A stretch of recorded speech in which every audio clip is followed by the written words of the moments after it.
The following is a Hoop Ball presentation.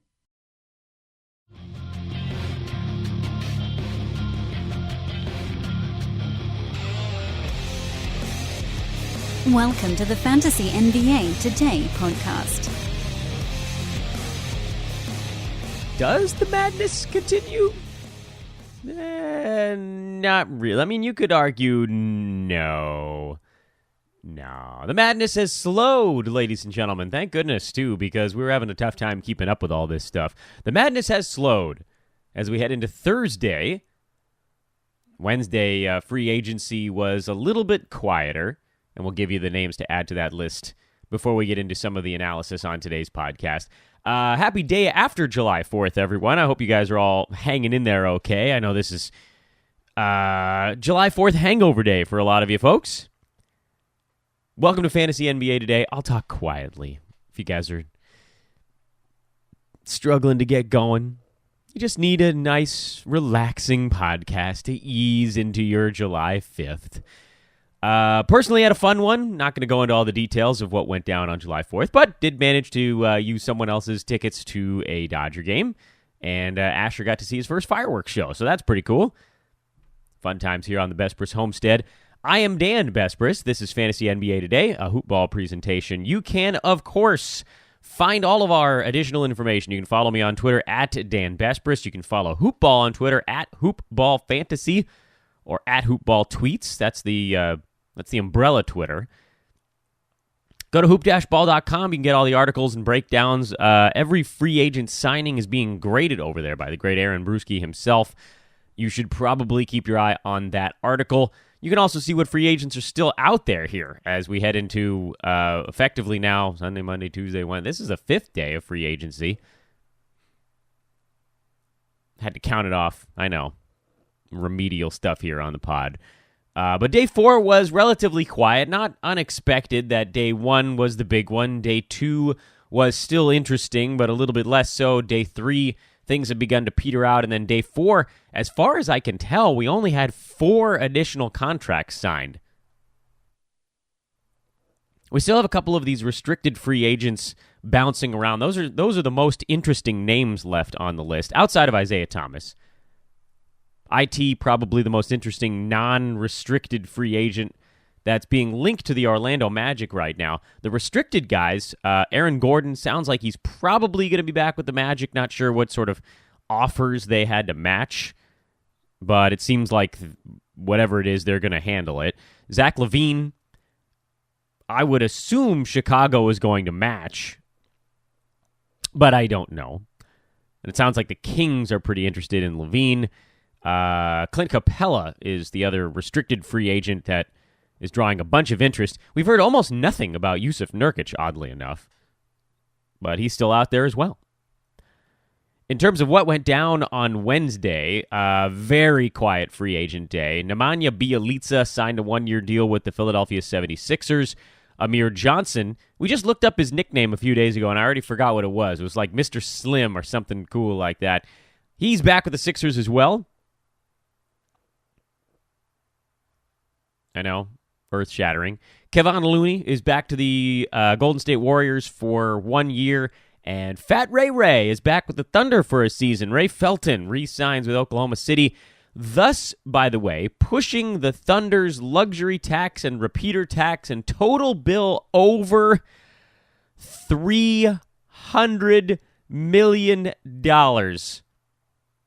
Don't say they don't want it. They want it, man. But I am fully convinced,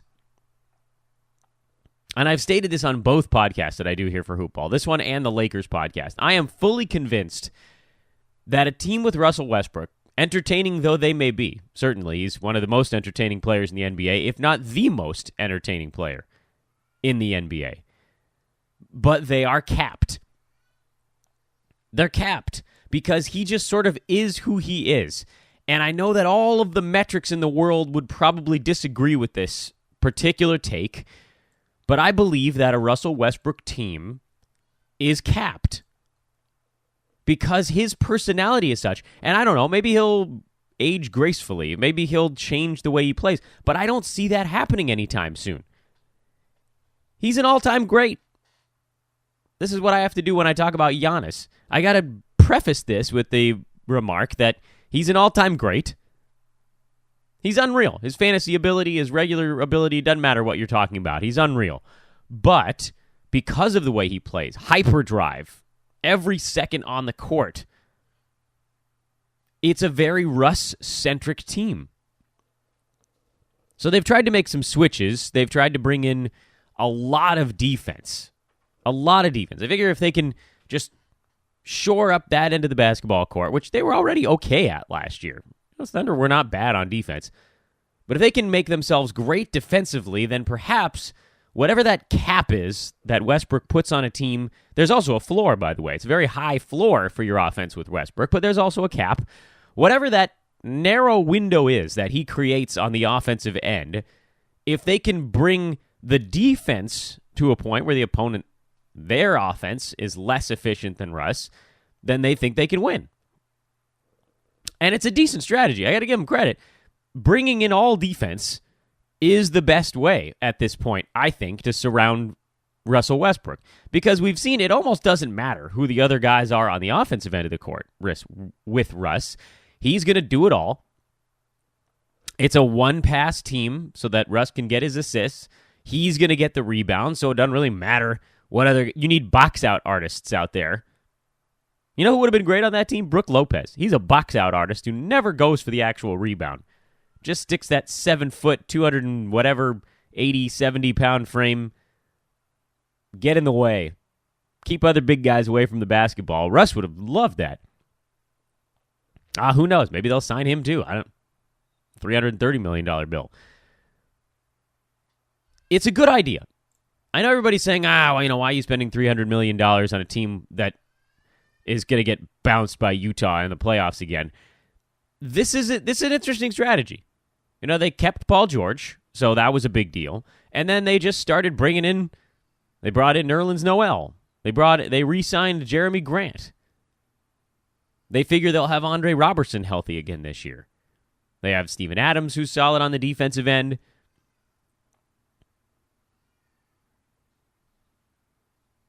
We're probably going to see a lot less of Carmelo Anthony. In fact, you might see him get released at some point.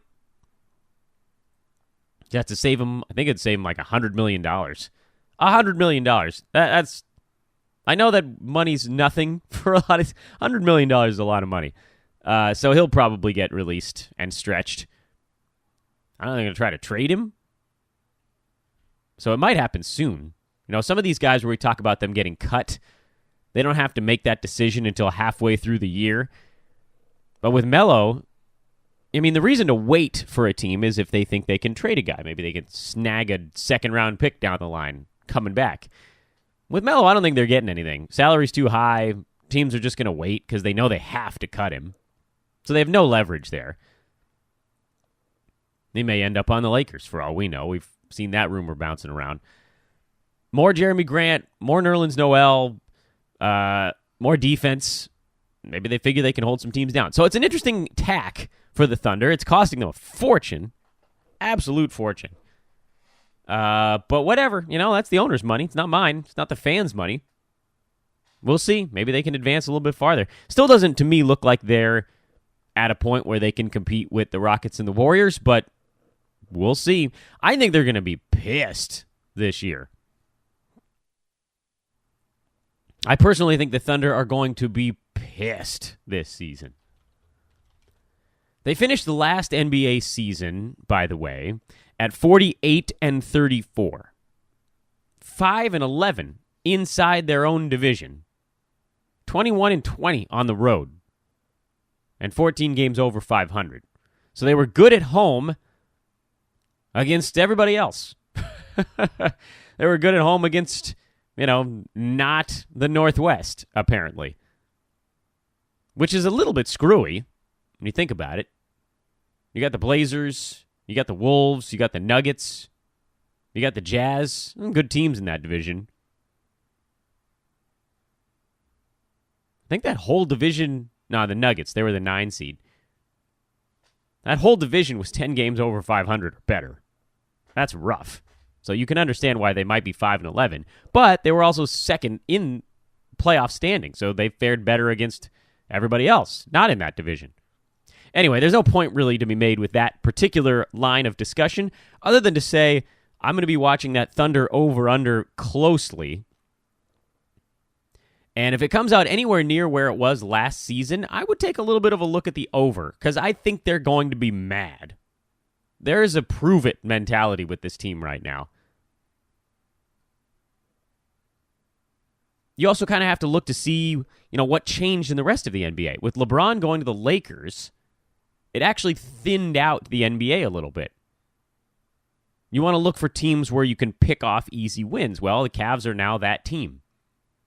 The Lakers weren't, by the way, an easy win last year. Let's remember that. They won 35 games.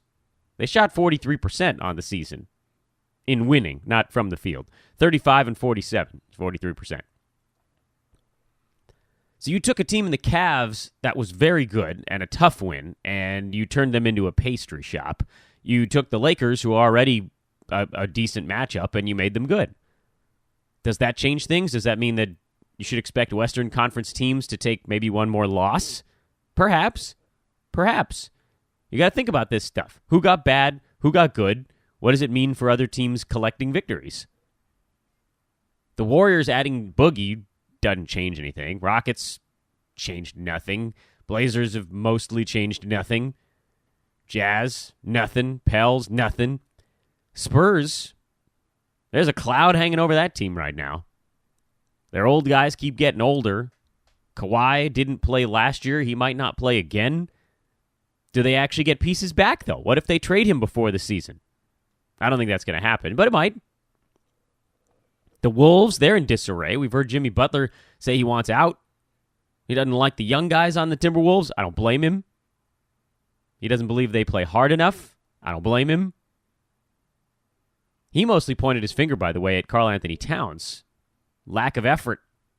We've thought that, by the way. Towns is so good at basketball, so efficient. He should be dominating. And there are nights where he's just gone. And Andrew Wiggins is just not good.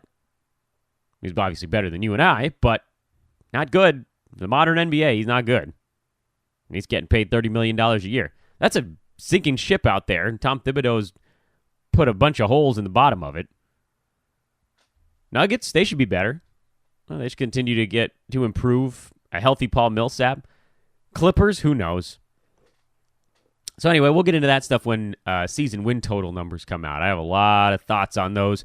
Don't you worry, my fine feathered friends. You'll get the full Dan Besbris write-up on all the season win totals, just like I did this year, where what did we go in those? 19 and 11? Was that the final call? We were one Detroit Pistons loss away from going 20 and 10 and hitting 2/3 of our season win total bet. And I put one out for every single team, which is a stupid way to wager. But you know what? That's what you guys wanted. You wanted to know thoughts on everybody, so I gave them. And they went 19 and 11. I think you'll take 8 games over 500 for wagers out of every 30 bets every time. You'll be a millionaire. If you win 19 out of 30 wagers every time you place them, and obviously you'd prefer they not take 6 months to develop, but let's talk about this in a much more finite manner.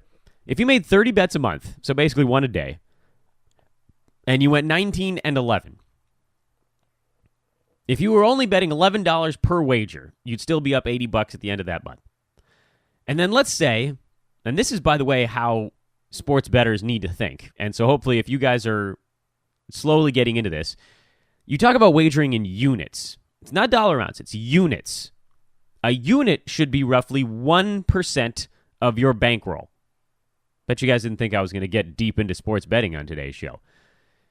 So if you have a bankroll of $1,000, a unit is a $10 bet. And that's pretty reasonable. A lot of us have low bankrolls. If you start with less than that, by the way, if you have a bankroll of like $100, just assume that you're going to eventually either tap out or you're just not going to change very much. There's just no wiggle room there. There has to be a little bit of wiggle room. $1,000 and a unit is 1% of that, so $10. Every so often, this can be your own decision, you reassess what a unit is based on how much is in your bankroll. So in this particular example, you were up $80 at the end of 1 month. Now you have 1,080. Do you really want to change your wager to $10.80 on a win? I mean, you're wagering 11 to win 10, obviously. Let's forget about the VIG just for this discussion. No, that's too soon. But you do that for an entire NBA season 6 times, and then you're up $640. Excuse me, $480. That would be 8 times 640. Okay, now you can probably reassess. You got 1,480. A unit suddenly is now much closer to $15. All right, next month, you're up 8 units on $15. That's $120 instead of 80. You do that 6 times, it's $720. And now you're at 2,000, roughly 200. Almost exactly, I think. Exactly 2,200. And you can reassess again. Now you got a $22 wager. Basically, all of this, and I'm not going to run the numbers on every single time, but it's cumulative, it's bigger each time, and it kind of snowballs in effect. And by the end of, say, 3 or 4 years, your bankroll's at like $25,000, $30,000. And that's really the point of all this. If you can hit that clip, then in half a decade, you'll be in 6 figures. On just without changing anything at all. Without only adjusting your bankroll every 6 months, twice a year. Which goes to the point that nobody hits that frequently. Which is why we're so pleased with it. 63%, nobody does that. It just doesn't happen. Your goal, basically, in sports wagering is to hit at about 53 to 54%. You need 52.4% to cover the VIG. Anything over that, you're in the money. And if you're hitting 63%, then you're a millionaire. Right? You're making millions of dollars per wager. Every month, hitting 63%. Even starting with $1,000 bankroll. Like we just did in our example, within 10 years, you're wagering thousands of dollars on every bet, and you're winning millions of dollars a year. Which sounds pretty awesome, except for the not-so-subtle disclosure that nobody hits 63% long-term. But if we can hit it on NBA season win totals, that's actually a much more reasonable goal. You can hit that because it's kind of a short-term thing. It's just a handful of wagers based on a lot of information and a lot of hype. And it's not unreasonable to think that we could go anywhere from 55 to 65% every year on those. Inside the season, probably not. Although, again, we were very selective this year. And my buddy Andre in the Hoopball forums let me know that I think I hit close to 60% on those as well. But that was only like 50 bets made over an entire season. 50 wagers over like 180 days. That's hard to do. You have to be wildly disciplined. So anyway, we haven't really talked about the actual free agency stuff so far. I just thought there was some interesting sports betting things to get into. And so we did. Because, you know what? It's the off season. I can talk about whatever the hell I want. It's my damn show. We mentioned a couple of free agent signings over the last day. None of them impact fantasy stuff. We've gone over a lot of the other ones as well over the last 2 days, talking to Adrian and Neil on the pod. We dug into a lot of the good stuff.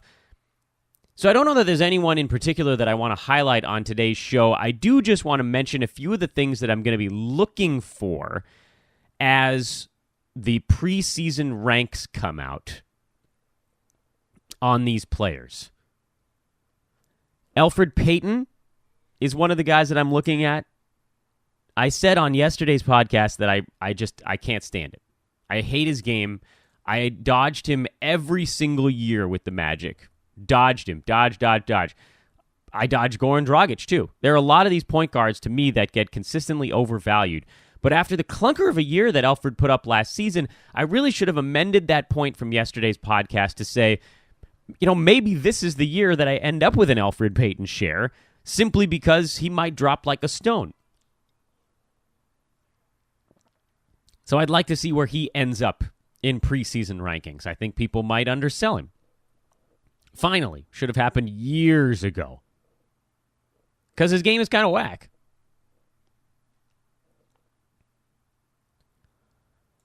I'm looking at Mario Hezonja. You guys already knew that one.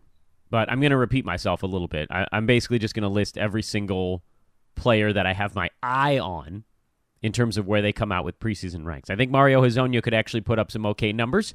With the New York Knicks, we talked about how solid he was when he finally got some run with the Magic, particularly on the defensive side of the ball.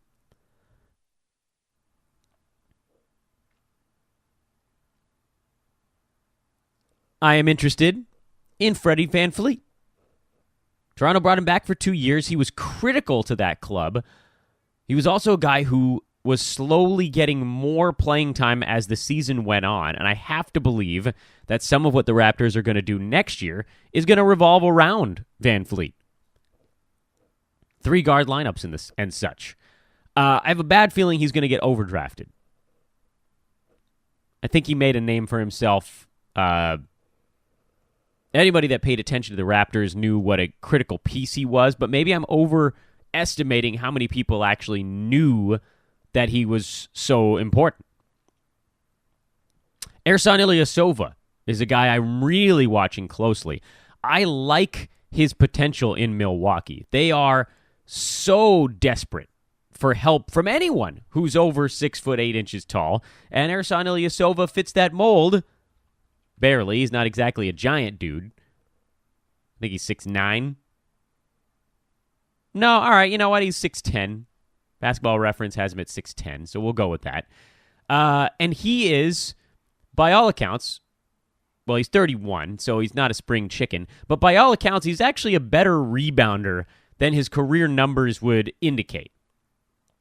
You have to go back a ways to remember a time when Ilyasova was actually playing enough minutes to be a relevant rebounder, and it was with Milwaukee. Way back when. 2012. 2011, 2012. He averaged 9 rebounds a game in 27 and a half minutes. It's not that insane. I don't think he's getting to 9 rebounds on a team with Giannis, but also the Bucks were horrendous at rebounding last year. Horrendous. That was always the team. And, I'm not a DFS guy, but I am a regular season guy, and sometimes there were days where I was like, I got to pick up a rebounder for tomorrow, and it was, okay, who are the Bucks playing? That was the first question I looked at. Who are the Bucks playing? Bet someone can go in there and grab 8 to 10 rebounds, because there's usually some dinkered center on the other team that wasn't owned in fantasy, who wasn't going to do anything besides get you 6 points and 10 boards against the Bucks. Okay, well, that's great. That also means Milwaukee needs someone to help them grab some rebounds. Because John Henson, not a great rebounding center. They got rid of Greg Monroe, who actually was a decent rebounding center, but apparently just wasn't a fit, and they wanted nothing to do with him for ages because, I don't know, his defense wasn't very good, but nobody was playing any defense on that team. So now they go get a guy in Ilyasova who's all about defensive positioning. He can get you steals and rebounds and threes. His only downside is that he's just not a particularly high percentage shooter. But I think it's quite reasonable to think that he could get to his numbers from last year, and then I think it's also quite reasonable to assume he might exceed them. Remember that stretch in Philadelphia 2 seasons back when he played 27 minutes and averaged 15 and 6? I think you could very reasonably see him getting to 12 or 13 points and 6.5 or 7 rebounds, with 1 to 1.5 3-pointers, and let's call it about 0.8 steals per game, which, that's not top 50 stuff, but that is top 90 stuff. So if Ilyasova is available in that fad window, as I called it last year, he's a guy that I'm eyeballing. Would I add him to the Besbris bunch? No, it's going to depend on where he comes out pre-ranked. But let's just call him an applicant. He's on the Besbris bunch waiting list because Niko Mirotic might get bumped because of hype. Not that I don't love him anymore. I think there's going to be some hype there. and they're extra bodies in New Orleans now. I am watching Trevor Ariza, believe it or not, his contract has been mocked thoroughly, which is just music to my ears. I love when a guy's getting mocked because that drives down his value. He's been called old, he's been called garbage, he's been called useless. He's none of those things. You know damn well Houston wanted him back, but the Suns probably paid him twice as much as anybody else in the NBA. Warriors have to be thrilled that the Rockets lost Baamute and Ariza. But everybody always sleeps on Trevor. He always falls into the 70s, and then he's always a top 60 guy. And I see no reason to expect that to change this year. They brought him in for a ton of money.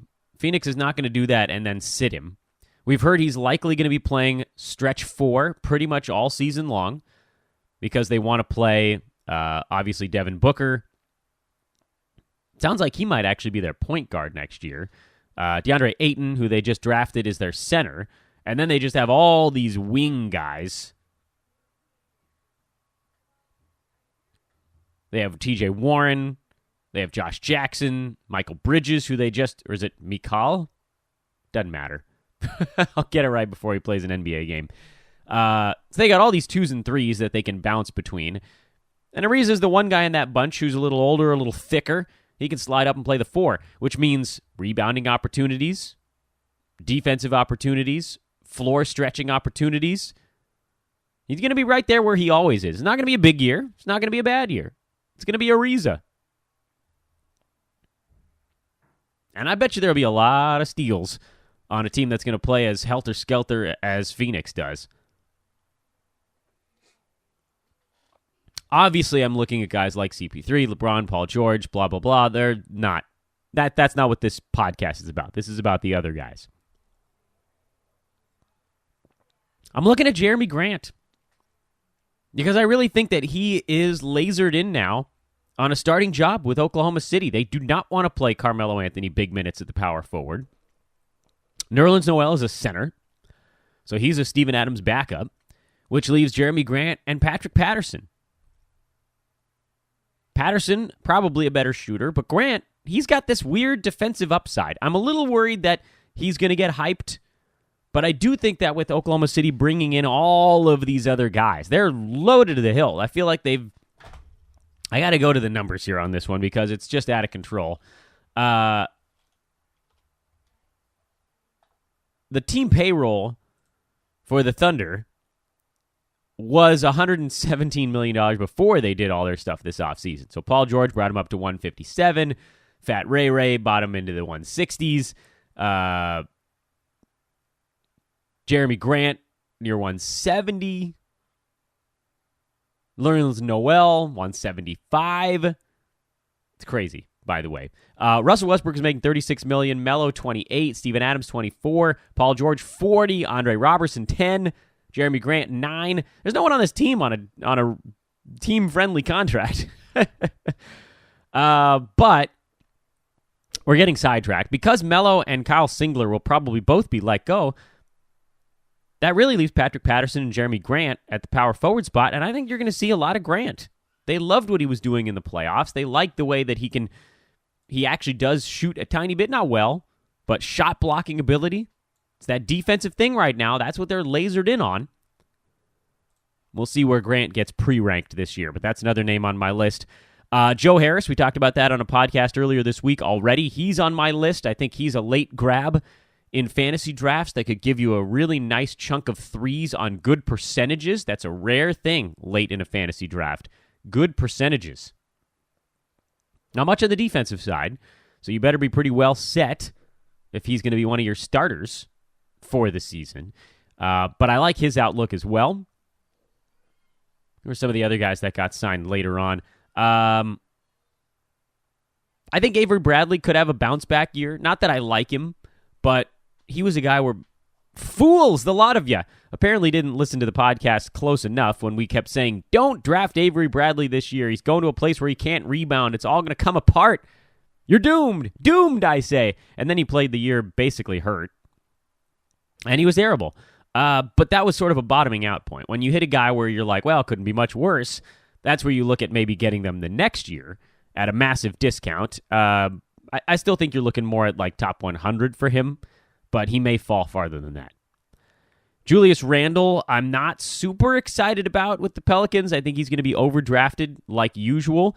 Seth Curry, I love his game, but I don't think there's enough opportunity in Portland. I would take a flyer on him if he fell to the last round of a draft. Rajon Rondo, pass. Nerlens Noel, pass. Derek Favors, massive deal to come back to Utah. He actually played pretty well alongside Gobert late in the season. So maybe he's an opportunity. He's a guy I might think about targeting around 90.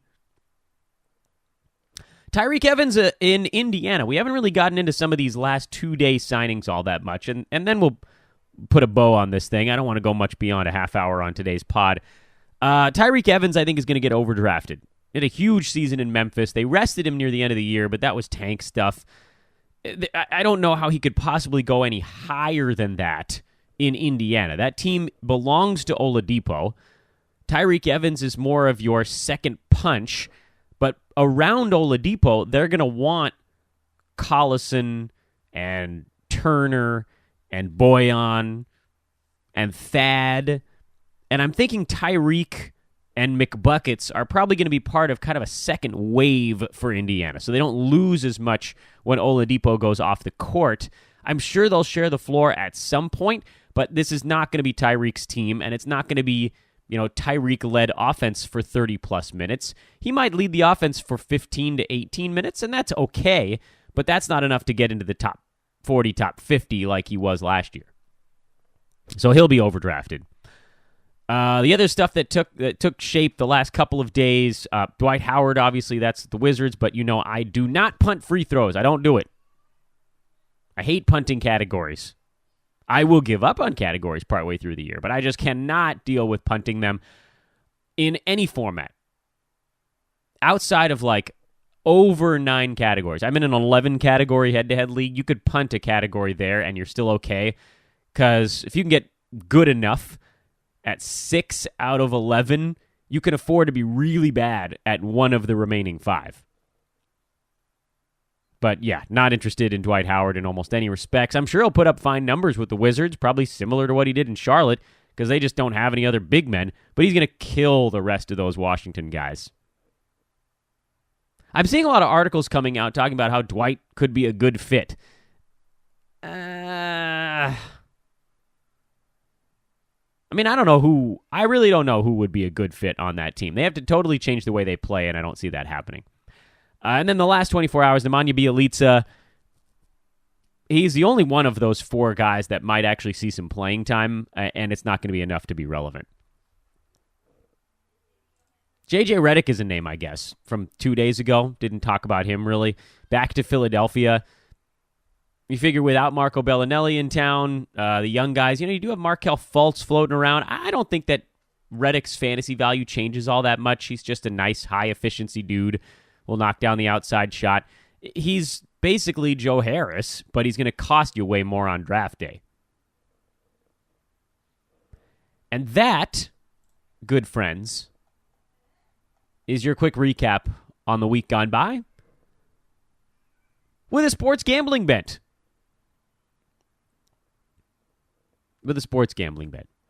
Tomorrow, the week will finish up. Adrian and Neil will get to talk to one another. I'm actually really interested to hear what those two guys come up with without me getting in the way.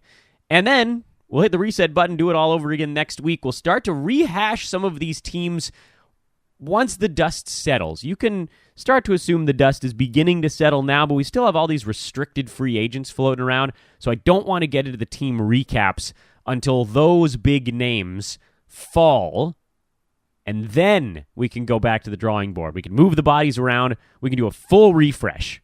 It's going to be great.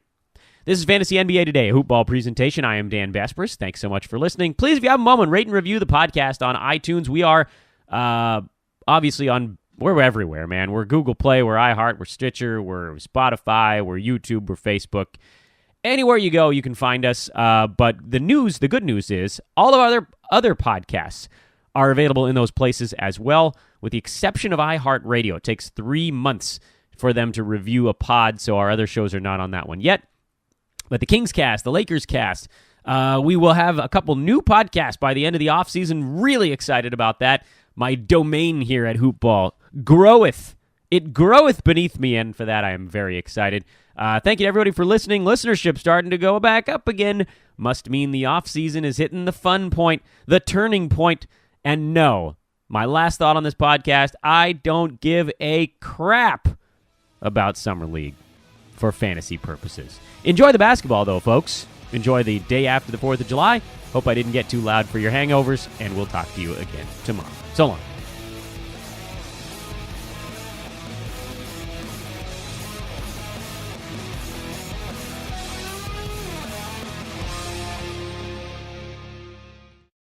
This has been a Hoop Ball presentation.